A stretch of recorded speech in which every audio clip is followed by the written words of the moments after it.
As school districts finalize their reopening plans, a group of Wisconsin educators is doing what they do best.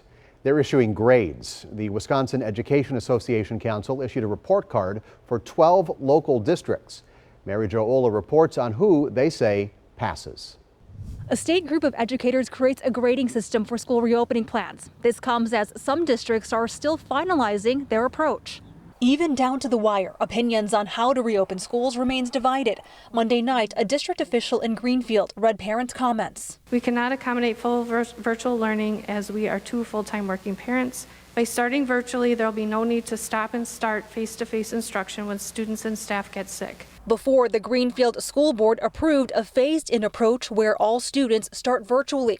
Reopening plans vary between districts. The Wisconsin Education Association Council, which is made up of teachers and paraprofessionals, graded 12 reopening plans. I do think we're educating the community, and we're educating even staff and administrators of the schools and the districts to be able to look at some things that maybe they hadn't considered before.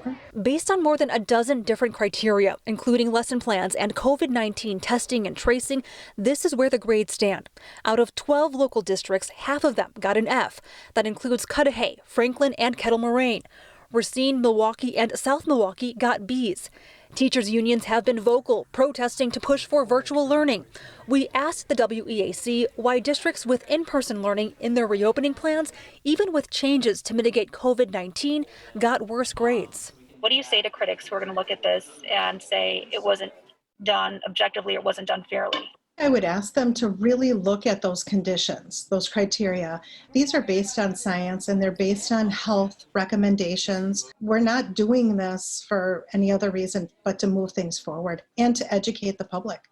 The WEAC may put out another report card to include more districts and any changes to reopening plans.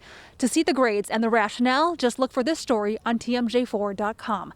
Mary Jo Ola, TMJ4 News.